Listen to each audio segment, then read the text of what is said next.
हाय, एक बार फिर lecture start करते हैं। लेक्चर वही रहेगा, लीनियर डिफरेंशियल इक्वेशन। हो सकता है आप बच्चे कहे कि सर क्या बात है, आप तो लीनियर के एकदम पीछे पड़ गए हो हाथ धो के। क्या इतना ज़्यादा इम्पॉर्टेंट है? इम्पॉर्टेंट के साथ साथ इसमें केसेस ज़्यादा है। इसमें अगर आप one by one cases count करेंगे तो काफ़ी ज़्यादा केसेस हो जाते हैं। इसके बाद भी मेरे पास दो तीन केसेस तो और है, बट ठीक है, मैं उतना ज़्यादा डेप्थ में भी नहीं जाऊंगा, नहीं तो फिर क्या हो जाएगा, एक लेवल तक, लेवल के बाद बच्चों का सेचुरेशन आ जाता है। ठीक है, तो इसमें जो मैं करने जा रहा हूँ डी है एल डी ई का टाइप। फिर कोई बच्चा बोलेगा आपने सबसे पहले ए टाइप में बताया कि इसके दो टाइप होते हैं, d Y by D x plus p y equal to q. फिर d x by d y plus p x equal to q. B type में आपने application of L D E बताया, of L D E linear differential equation in word problem. अब C type में आपने बताया कि d Y by D x plus p y equal to q y raise to n होगा। तो D type में आप क्या बताने जा रहे हो? तो डी टाइप में मैं ये बताने जा रहा हूँ, यहाँ पे एफ डैश वाई होगा, यहाँ पे एफ ऑफ वाई होगा, एफ ऑफ वाई होगा। ठीक है, D Y by D X F of Y. ठीक है, और फिर यहाँ पे रहेगा p इक्वल टू क्यू, मतलब y डायरेक्ट न हो करके एफ ऑफ वाई रहेगा। ठीक है, तो इस टाइप में आपको एफ ऑफ वाई को t लेना है या v लेना है, F dash Y D Y by D x D we by D X बन जाएगा। ठीक है, एक बच्चा बोलेगा सर इसका एक प्रॉब्लम बताओ या वर्किंग रूल बता दो। वर्किंग रूल में तो ज़्यादा कुछ नहीं है, वर्किंग में तो बहुत ज़्यादा कुछ नहीं है। आपको वर्किंग में याद रखना है f of y equal to v, तो f dash Y D Y by D x, ठीक है, वो हो जाएगा d we by D x, D we by D x. बस अगर आप ये चीज़ समझ लो तो बाकी तो क्वेश्चन एकदम सिंपल है, बाकी क्वेश्चन में तो कुछ करना ही नहीं है। फिर बच्चा बोले एक क्वेश्चन करके दिखाओ सर। क्वेश्चन करते हो तो एटलीस्ट समझ में आता है। क्या चाहते हो, डिफ़िकल्ट क्वेश्चन से चालू करो या सिंपल क्वेश्चन से? कोई बच्चा बोलेगा सर पहले तो सिंपल वाला चालू कर देते तो बहुत अच्छा होता। चलो क्वेश्चन लेते हैं, संजय मिश्रा वाली बुक ही लिया है मैंने। X Y square D Y by D X minus 2y cube equal to 2x cube, और इसमें पर्टिकुलर सोल्यूशन वाला है when x equal to 1 and y equal to 1 न्यू दिया है। तो आप सोल्यूशन को कैसे लेकर जाएंगे? बच्चा बोलेगा सर ये तो टाइप सी जैसा लग रहा है। नहीं, टाइप सी में ये y क्यूब इधर था, याद आ रहा है? बच्चा बोलेगा हाँ सर अभी याद आया सर, लेकिन इसका डेरिवेटिव ये होगा, तो इसका y क्यूब का डेरिवेटिव होगा 3y स्क्वायर। तो एक काम करो, आप 3 से दोनों साइड मल्टीप्लाई कर दो। तो अगर इसे रिड्यूस कर सकते हो तो इसे यूँ कर लो, 3y square D Y by D x plus minus 6y cube equal to 6x cube, ऐसे हो जाएगा। अब आप जाओ कि y क्यूब को आपने v लिया, so 3y square D Y by D x D we by D X होगा। ठीक है, तो इस हिसाब से तो ये बन गया x D we by D X minus 6v equal to 6x cube. अब डिवाइड कर लो, तो D we by D X, क्योंकि आप याद करो ये कोएफिशिएंट हम यूनिटी मेंटेन करते हैं। ठीक है, टाइप 1 जैसा हो गया ना, इसे लिख दो minus 6 by x v 6x cube. इस हिसाब से इंटीग्रेटिंग फैक्टर आपको क्या मिला, e raise to integral of p d x -6 बाहर रखो, dx by x E raise to minus ln of x, 6 ln of x, तो e raise to ln of x raise to -6 x raise to -6 ये हो गया। ये आ गया आपका इंटीग्रेटिंग फैक्टर। फिर हम यहाँ पे लिख देते हैं। अगर ये तुम्हें समझ में आ गया तो फिर हम क्या करेंगे, सोल्यूशन आएगा v into integrating factor equal to q। q तुम्हारा हो गया 6x³ into integrating factor x raise to -6 dx, तो v into X raise to -6 plus 6 में बाहर ले लो, सॉरी प्लस नहीं, इक्वल टू 6 में बाहर ले लो, तो x raise to -3 dx, v into X raise to -6 -2 आ जाएगा, तो -3 अपॉन x²। अगर जो बच्चा नहीं समझ रहा है वो जाओ पहले इंटीग्रेशन लर्न कर लो। x रेज टू -3 तो हो जाएगा -3 + 1 अपॉन -3 + 1, तो यानी -2 हो जाएगा, नीचे -2 इसीलिए लिखा। फिर अगले पेज पे लेके जाता हूँ क्योंकि पेज कम हो गया है। v upon X raise to 6 equal to, previous page पे चलते क्या लिखा था थोड़ा देख लेते हैं। हाँ, -3 upon x² -3 upon x² plus c, v equal to -3 x raise to 4 plus c into X raise to 6। अब हम क्या करेंगे कि v हमने क्या लिया था, प्रीवियस पेज पे जाते हैं, देखो हमने v लिया था, y³ लिया था, ठीक है ना, तो y³ पुट कर देंगे। और साथ में याद रखना ये भी कंडीशन दी गई है, तो नेक्स्ट पेज पे ये y³ हमने लिया था, -3 x raise to 4 plus c x raise to 6, but x equal to 1 and y equal to 1, 1 equal to -3 plus c into 1, तो c इक्वल टू 4 हो गया। तो अगर इसको मैं ध्यान में रख के बोलूँ तो फिर ये चीज़ हो जाएगी, ये चीज़ हो जाएगी y³ -3 x raise to 4 plus c x raise to 6 plus c x raise to 6, तो आंसर आएगा y³ plus 3 x raise to 4 equal to c x raise to 6।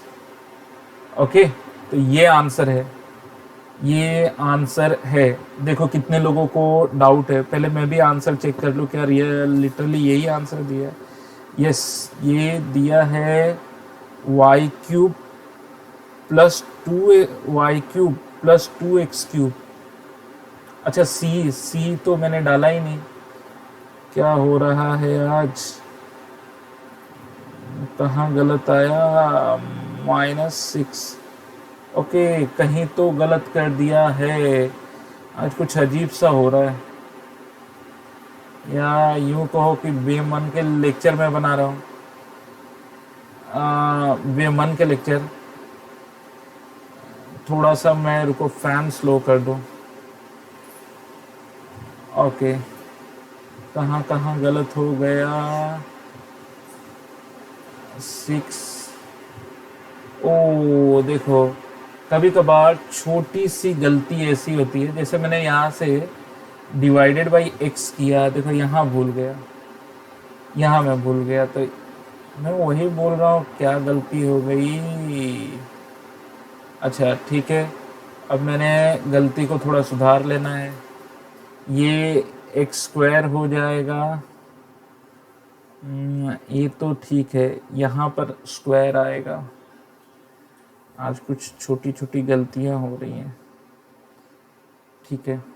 हाँ, ये एरर जो है तुम्हें लगा जैसे आज मैं ये एरर कर रहा हूँ, तो ये मैंने देखा है कि ये बहुत सारे बच्चे मेरी ही तरह छोटे छोटे काफ़ी एरर कर देते हैं, छोटे छोटे।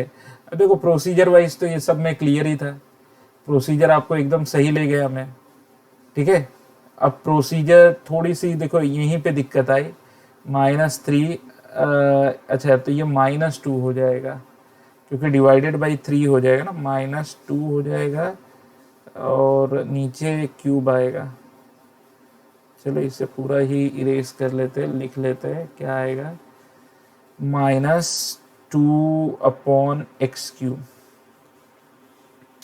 अगर ये ऐसा हो गया तो नेक्स्ट पेज पे जाते हैं, -2/x³ यहाँ कर लेते हैं, -2/x³। ये पेज तो लगभग लगभग मुझे पूरा ही एडिट करना पड़ेगा, -2/x³। इसका क्रॉस मल्टीप्लाई तो ये x⁻³ देगा, यहाँ पे x⁻6 आएगा, x⁻³ देगा, ये x⁻³ देगा। जिसे मैं थोड़ा करेक्ट कर लूँ, हाँ, और ये भी चेंजेस होगा ना, ये x⁻³ देगा, ये 2 देगा, ये आ जाएगा 2, ये 1 डाला तो माइनस ये 2,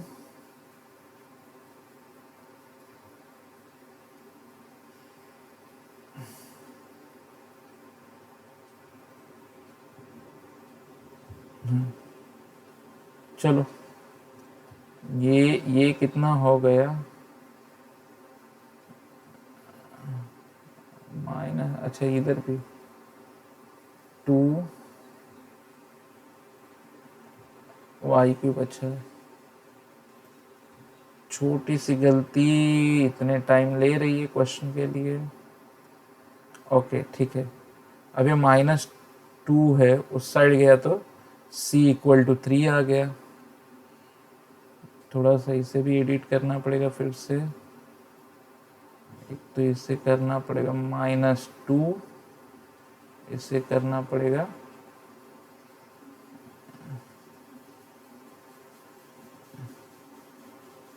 ओके। तो अब हम फाइनल आंसर की तरफ बढ़ रहे हैं, तो ये हो गया -2x³, इस साइड आके 2x³ हो गया, और c जो है वो 3 डाल दिया, 3x⁻6। हाँ यही आंसर है, y³ + 2x³ = 3x⁻6। चलो हमने आंसर ला दिया, कोई डाउट? इनफैक्ट रिवीजन भी हो गया इसी बहाने क्वेश्चन। चलो अगले पेज की तरफ जाते हैं, sin y dy/dx, ठीक है, sin y dy/dx = cos y 1 - x cos y, x cos y। तो sin y dy/dx, ठीक है, ये example = cos y - x cos² y। कैसे प्रोसीड करेंगे, ये सबसे बड़ा टास्क है, कैसे ले जाएं। ये f(y) होगा और इस तरफ आएगा वो f'(y) * p can be anything, either constant और फंक्शन ऑफ x, और इधर जो q आएगा वो तो प्योर फंक्शन ऑफ x होगा, ठीक है। जैसे किसी बच्चे ने बोला सर एक काम करो ना, cos y को v मान लो बिना कन्वर्ट किए हुए, लेट cos y को सर v मान लो, तो sin y dy/dx आपका dv/dx हो जाएगा। जरूरी नहीं है कि एकदम type wise step wise convert करते जाओ, डेरिवेटिव दिख गया कर लो, और कहीं फ्लॉज आए तो इधर उधर एडजस्ट कर लेना। ये dv/dx हो गया, cos y तुम्हारा v हो गया -x, और इधर कितना हो गया, cos² y तुम्हारा v² हो गया, dv/dx -v = -xv²। V raise to -2 D we by D X minus we raise to -1 -x। अच्छा, अब तुम्हें समझ में आया होगा सर ने ऐसा क्यों किया। इसके पीछे का रीजन था कि ये टाइप सी बन गया था। समझ में आया कि नहीं। यहाँ तक करने के बाद ये टाइप सी बन गया था। टाइप सी में फिर वही एक और सब्सिट्यूशन जाएगा कि let v raise to -1 equal to t. तो therefore v minus we raise to -2 D we by D x equal to d T by D x. D we by D x बराबर d t v raise to -2। Okay, so minus उधर कर दो तो ये हो जाएगा minus D T by D x. ये term हो जाएगा minus D T by D x. We raise to -1 मतलब हो गया टी माइनस एक्स, तो ये हो गया d T by D x plus T equal to x. Integrating factor निकल गया। E raise to integral of p d x 1 है, तो ये आ गया ई रेज टू एक्स आ गया। सोल्यूशन आ गया इसका t into integrating factor equal to Q मतलब e raise to x into integrating factor. ये तो शॉर्टकट से अगले पेज पे निकाल लेंगे। पेजेस यहाँ पे निकाल लेते हैं। x10 E raise to X E raise to X E raise to X cross cross जेई वाले हो थोड़ा सा लॉजिक यूज करो। ये आ गया t into E raise to x equal to X E raise to x minus E raise to X. पीछे जाते हैं प्रीवियस पे। अब t क्या लिया था, t लिया था v रेज टू -1 और v क्या लिया था cos v। तो यानी कि v raise to 1 upon v यानी कि sec v हो जाएगा। चलो वैसे ही पुट करते हैं। नेक्स्ट यहाँ पे 1 upon cos v into E raise to x. अच्छा, प्लस सी लिखना नहीं भूलना है हमें। X E raise to x minus E raise to cos v नहीं कॉस वाई है, ठीक है। E raise to x plus c sec Y x -1 plus c by e raise to -x I mean से e raise to x, ठीक है। तो hopefully अब ये चीज क्लियर हो गई होगी। Sec Y x -1 plus C into E raise to -x ऐसे दे दिया। फिर आंसर क्या है, थोड़ा मैं आंसर की तरफ जाऊं, देखो क्या आंसर है। हाँ जी, x प्लस अच्छा +1 sec Y equal to X +1। तो फिर कहीं फिर छोटी सी गलती प्रीवियस पे साइन एरर देखो minus D T by D X है और इक्वल टू -x है क्या, sure -x 1 cos y 1 -x cos y dv by D X minus V. देखो कहाँ तक माइनस वी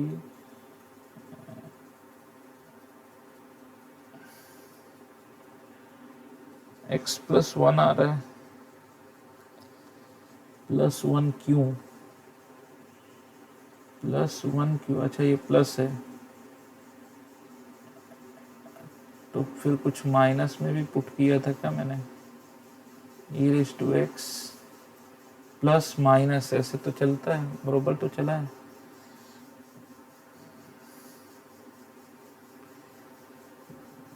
इसका तो वर्किंग प्रोसीजर ही एकदम अलग है। ठीक है ठीक है ठीक है, cos Y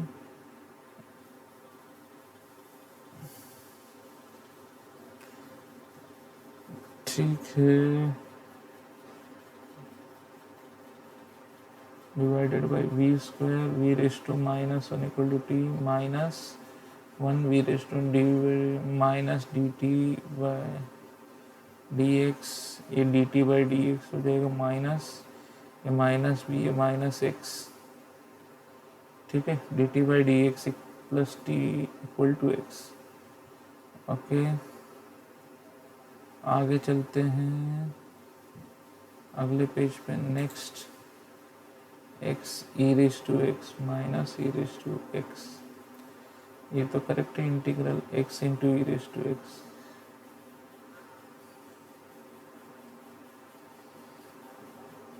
C E raise to minus X है। अच्छा, C E raise to X यहाँ पे आ रहा है।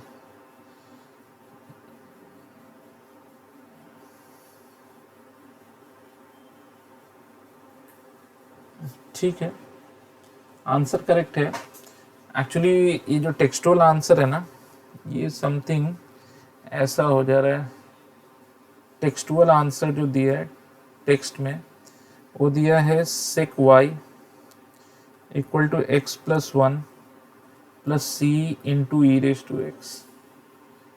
तो वही चीज़ मुझे थोड़ा पता करनी थी कि क्या हम कहीं गलत कर दिए क्या। लग तो नहीं रहा है अभी, कहीं गलत तो नहीं लग रहा है। Previous d we by D x ये सही आ गया। V raise to minus one minus we raise to minus two d we by D x cos square b square.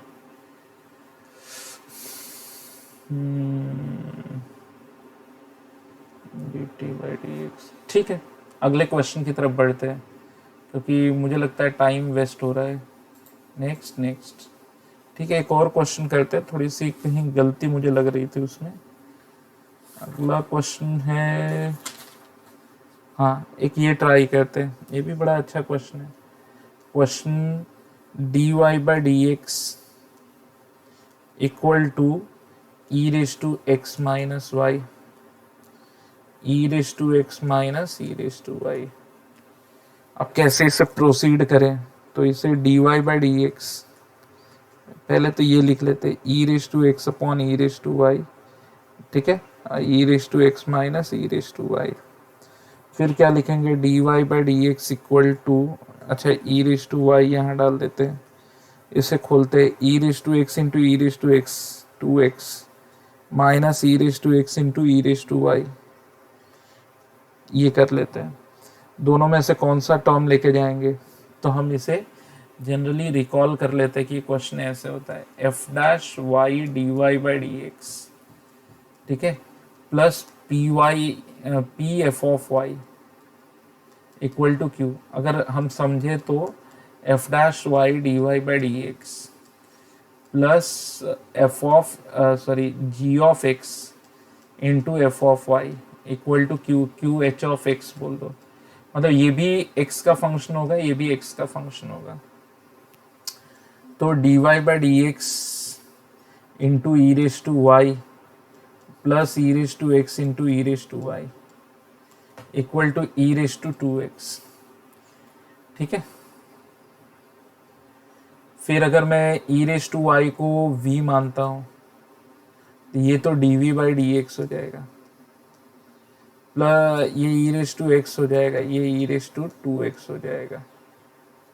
ये ऐसा कर लेते हैं। फिर आई एफ निकालते हैं, integrating factor e raise to integral of p d x E raise to integral of e raise to x d x E raise to x. बाप रे, इंटीग्रेटिंग फैक्टर इतना खतरनाक। देयरफॉर सॉल्यूशन, डिफरेंशियल का solution जो हो जाएगा वो ऐसे होगा, v into integrating factor equal to q e raise to two x, ठीक है, इंटू इंटीग्रेटिंग फैक्टर। अब कैसे करें, what should be the line of thinking now.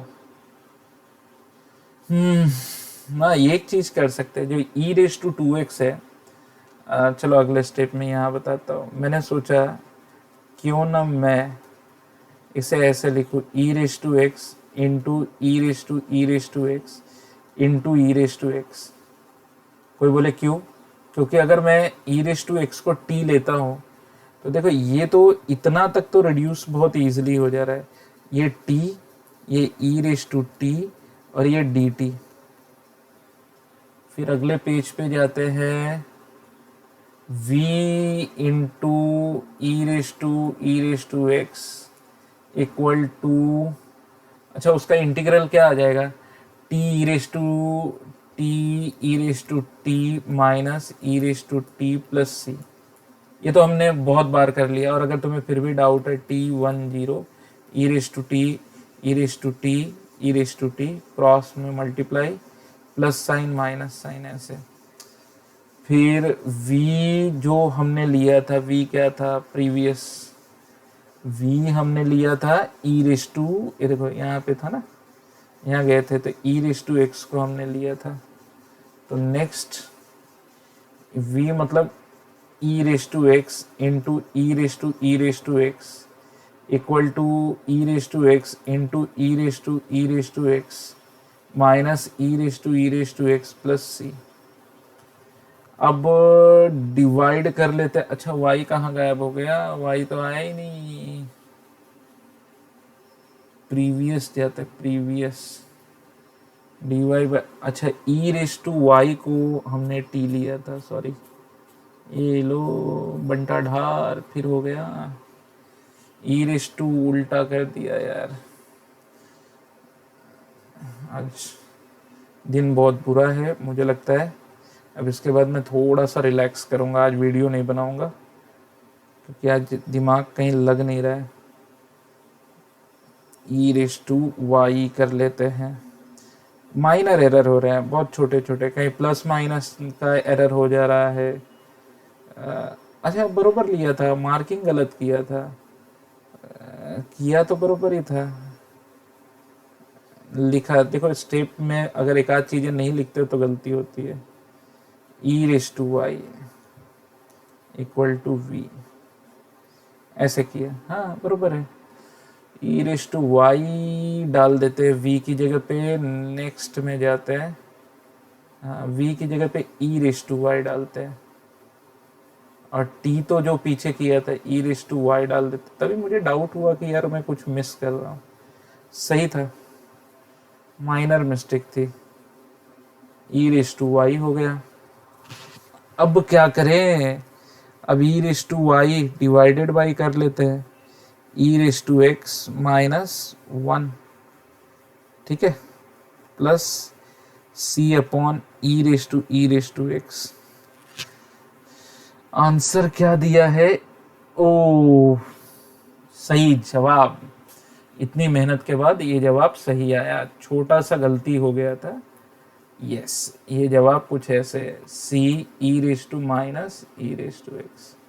कई बार बच्चे बोलते हैं ना कि सर मुझसे भी गलती होती है ऐसी छोटी छोटी, आज मुझसे इसलिए हो रही कि रात में 3 बजे तक वीडियो एडिटिंग की ट्राई किया एक सॉफ्टवेयर लेके, और फाइनल कंक्लूजन ये निकला कि मैं फेल हो गया उसको, क्योंकि वो 5 मिनट से ज़्यादा कन्वर्ट ही नहीं कर पा रहा है। तो इससे एक्चुअल प्रॉब्लम ये हो रही है कि वीडियो के लेंथ बढ़ जा रहे हैं। तो ठीक है अभी तो वाईफाई है तो ठीक है, बट मैं फ्यूचर में क्या करूँगा मालूम है, वीडियो के लेंथ को छोटा करने के लिए आप लोग भी मुझे थोड़ा कमेंट दे सकते हैं कि कौन सा सॉफ्टवेयर ऐसा है जो वीडियो के लेंथ को छोटा कर दे, क्योंकि थोड़े कंप्लेंट्स आ रहे थे कुछ बच्चों की तरह। रात को 3 बजे तक वही काम किया, फिर सुबह जल्दी उठ गया, 6 बजे तो उठ गया था मैं, 7 o'clock तक रेडी होके फिर मैं एडिटिंग ट्राई किया, बट ट्रिम करते वक्त भी गलत हो रहा था। तो इसके वजह से मैं थोड़ा अब रिलैक्स करूँगा। अच्छा कोई बच्चा कहे सर एक आध न्यूमेरिकल और करवा के जाओ, ठीक है चलो एक न्यूमेरिकल और कर लेते हैं। अच्छा एक चीज बता दूं, कभी कभार एक कंफ्यूज करने वाला क्वेश्चन आता है, बच्चे बोलेंगे वो कौन सा होता है, ये देखो ये वाला न्यूमेरिकल, ये ऐसे दिया है dy by D x plus y d five by D x. अच्छा ये जब मैं भी इसको ट्राई कर रहा था ना किसी बच्चे को पढ़ाने के लिए, तो मैं भी कंफ्यूज हो गया था यार क्या करना चाहिए, देख के ही भयंकर लग रहा था। Where phi is the function of x, where phi is function of x, function of x. इसको पढ़ाते वक्त ना पहली बार तो मैं भी कंफ्यूज हो गया था कि इसे प्रोसीड कैसे करूं, फिर 2 मिनट सोचता रहा, फिर याद आया ओ माय गॉड इतनी इजी चीज पकड़ में नहीं आ रही है, कोई बच्चा बोलेगा कौन सी वो इजी चीज है, ठीक है ना। पता चला क्या किया, d5/dx अपॉन d5। कभी कभार ना क्वेश्चन बहुत इजी होता है, बट हम लोग भी ना उसे पकड़ नहीं पाते हैं, हमें भी एज अ टीचर टाइम लगता है उसे सोचने में। अब देखो, इसको जब मैंने पकड़ लिया ना तो ये मेरे फेवरेट लिस्ट में आ गया है। मैं जब टेस्ट पेपर बनाऊंगा डेफिनेटली ये क्वेश्चन मैं डालूंगा, ठीक है। ये हो गया dy/d5 plus y into 1 equal to 5, ठीक है। फिर क्या करेंगे, integrating factor e raise to integral of p d5, क्योंकि डी एक्स वाला जो है ना वो ये है, और कोई बोले ये क्या दिया है, छोड़ दो इसको अभी फिलहाल के लिए, तो दिमाग में मत रखो, रखोगे तो कंफ्यूज हो जाओगे। पी d5 हो जाएगा, ये आ जाएगा ई रेस टू 5।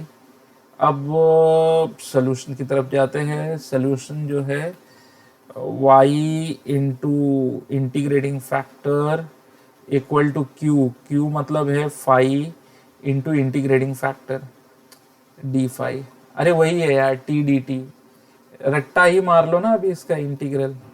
बोर्ड में तो नहीं कर सकते, बोर्ड में तो नहीं कर सकते। 5 e raise to 5 minus e raise to 5 plus c, divided by कर लो, ये हो जाएगा 5 minus 1 plus c upon e raise to 5, y equal to 5 minus 1 plus c e raise to minus 5। So let me check the answer. Yes, 5 minus 1 plus c e raise to minus 5, ठीक है।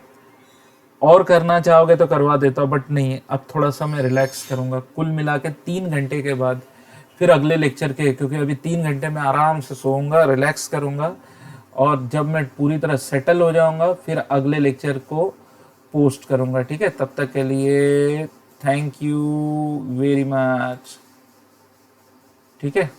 चलो, thank you very much.